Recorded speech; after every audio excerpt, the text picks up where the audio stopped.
So hello everyone, welcome back to my channel. Today in this video we'll be covering the topic of mistake. So mistake, अब हम इसको diagram से समझते हैं बहुत अच्छे तरीके से. The diagram is very well equipped with all the knowledge that is given in this section. So mistake दो तरह की हो सकती है. या तो mistake of law होगी कि आपको law मालूम नहीं था, आपने जो काम करा है उससे रिलेटेड, या फिर mistake of fact. ठीक है, मिस्टेक ऑफ लॉ दो तरह की हो सकती है, mistake of Indian law and mistake of foreign law. Mistake of foreign law excusable है, उसे हम as a mistake of fact ही ट्रीट करेंगे. बट इंडियन लॉ की मिस्टेक हम नहीं मान सकते. आप जिस लैंड पर रह रहे हैं उस लैंड का अगर लॉ आप नहीं जानते हैं तो वो आपकी गलती है. आप कल किसी का मर्डर करके ये नहीं बोल सकते कि मुझे नहीं पता था कि इंडियन लॉ में मर्डर जो है वो प्रोहिबिटेड है. ठीक है, तो जिस लैंड पर आप रह रहे हैं वहाँ का लॉ मालूम होना आपकी रिस्पॉन्सिबिलिटी है. ठीक है, बट फॉरेन लॉ की अगर मिस्टेक आपसे होती है तो that is excusable and that will be treated as mistake of fact. Now mistake of fact दो तरह की हो सकती है, या तो बायलैटरल यानी कि या तो दोनों पार्टीज़ की तरफ से कोई ना कोई मिस्टेक हो, या फिर यूनिलैटरल किसी एक पार्टी की तरफ से कोई मिस्टेक हो. अब यूनिलैटरल में आइडेंटिटी ऑफ अ पर्सन और character of written document. Bilateral mistake to subject matter, mistake as to possibility of performance legal physical. अब जो ये मिस्टेक ऑफ फैक्ट आगे एक्सप्लेन है, ये जो टॉपिक्स हैं ये हम आगे वाली थ्योरी में अच्छे से इन्हें जानेंगे.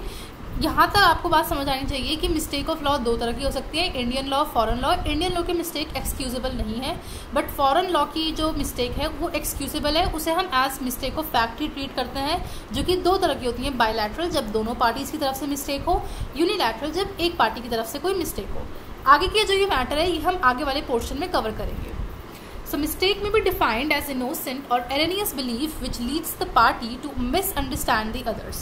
Mistake कोई भी ऐसा innocent या फिर erroneous belief यानी कि आपकी कोई intention नहीं थी कि आप सामने वाले को deceive करें, आपकी कोई ऐसी intention नहीं थी कि हम उसको contract में लाएं. बस एक belief था जिसकी वजह से आपके बीच में misunderstanding हो जाती है. Mistake में भी either mistake of law और mistake of fact. जो मिस्टेक है या तो वो लॉ की हो सकती है या वो मिस्टेक ऑफ फैक्ट हो सकती है. Now mistake of law. Mistake of law is further classified as mistake of Indian law और मिस्टेक ऑफ फॉरेन लॉ. जैसे कि अभी हमने डायग्राम में देखा कि मिस्टेक दो तरह की हो सकती है, मिस्टेक ऑफ लॉ और mistake of fact. Similarly mistake of law के भी अंदर दो बाइफर्केशंस आती हैं, या तो आप इंडियन लॉ की मिस्टेक करें या फिर फॉरेन लॉ की मिस्टेक करें. A person can not be allowed to get any relief on the ground that it had done a particular act in ignorance of law. A and B enter into a contract on the erroneous belief that a particular debt is barred by the Indian law of limitation. This contract is not voidable. आप कभी ये नहीं कह सकते कि जिस land पर आप रह रहे हैं वहाँ का लॉ आपको मालूम नहीं है, because it is your responsibility कि जिस लैंड पर आप सर्वाइव कर रहे हैं और थ्राइव कर रहे हैं वहाँ का लॉ आपको मालूम होना चाहिए.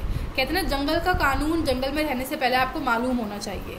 That is similar. Example 30, A and B के बीच में कॉन्ट्रैक्ट होता है एक ऐसे एरेनियस बिलीफ पे कि यार हम ये मानते हैं कि जो डेथ है ये बैरिड है by Indian law of limitation, तो जो कॉन्ट्रैक्ट है वो वॉइडेबल नहीं माना जाएगा. ठीक है, यानी कि वो ये मानते हैं कि 3 साल के बाद जो डेथ होती है उसको हम बैरिड मान लेते हैं एज पर the Indian law of limitation या लिमिटेशन एक्ट के अकॉर्डिंग. 3 साल के अंदर वो मान लेते हैं कि यार हमें लगता है कि 2 साल ही हुए हैं, मैंने तुम्हें ये कर्ज दे रखा है और जो ये डेट है ये बैरिड है, अब इसको तुम्हें पे करना नहीं है. 2 साल में वो मान लेते हैं, तो कॉन्ट्रैक्ट वॉइडेबल नहीं है, वैलिड मानेंगे क्योंकि उन्हें लॉ का पता नहीं है और वो अपने आप अपनी डेथ को बैरिड मान रहे हैं. ठीक है. Now mistake of foreign law. Such a mistake is treated as mistake of fact and agreement in such a case is void.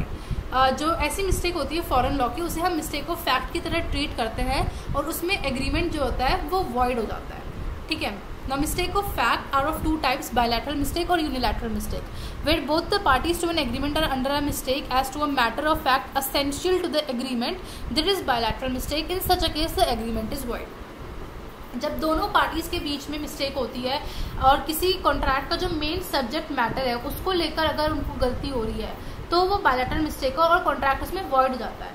Starting में हमने सबसे पहले एग्जांपल पढ़ा था जब हम सब्जेक्ट मैटर को डिस्कस कर रहे थे कि मेरे पास 2 गाड़ी हैं, आप एक गाड़ी खरीदना चाहते हैं. मेरे पास एक रेड कलर की गाड़ी है, एक ब्लैक कलर की गाड़ी है. आपने मेरे को ऑफर दिया है कि आप ब्लैक वाली खरीदेंगे, मैं लेकिन रेड वाली बेचना चाह रही हूँ. तो हम दोनों के बीच में कुछ ना कुछ अलग अलग बिलीव्स आ रहे हैं, तो सब्जेक्ट मैटर के ऊपर हम दोनों ही मिस्टेक कर रहे हैं. So that is bilateral mistake और उसमें कॉन्ट्रैक्ट हम वॉइड मानेंगे. Now cases of bilateral mistake. Mistake as to the quality of the subject matter, कि सब्जेक्ट मैटर की क्वालिटी कैसे है, जिसमें हम पेरिशेबल आइटम्स के एग्जांपल ले सकते हैं। एग्जिस्टेंस ऑफ सब्जेक्ट मैटर, जिसमें हम ये कह सकते हैं कि हॉर्स का मैं आपसे डीलिंग करी थी, बट बाद में मुझे पता चला कि डीलिंग करते टाइम ही हॉर्स को कुछ हो गया और उसकी डेथ हो गई। Identity of subject matter, title of the subject matter, title means the ownership, price of the subject matter और क्वांटिटी। ठीक है, तो इन सब चीज़ों में बायलैटरल मिस्टेक्स हो सकती हैं दोनों पार्टीज़ के बीच में, और अगर बायलैटरल मिस्टेक्स होती हैं तो उस कॉन्ट्रैक्ट को हम वॉइड मानते हैं।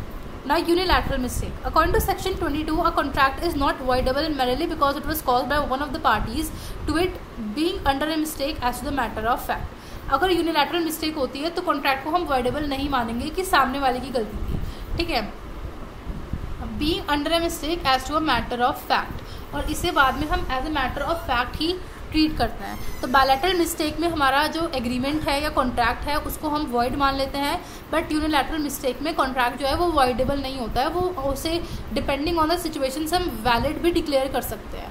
ठीक है, so this was it about the mistake. In the next video will be covering the topic 3.4 legality of object and consideration.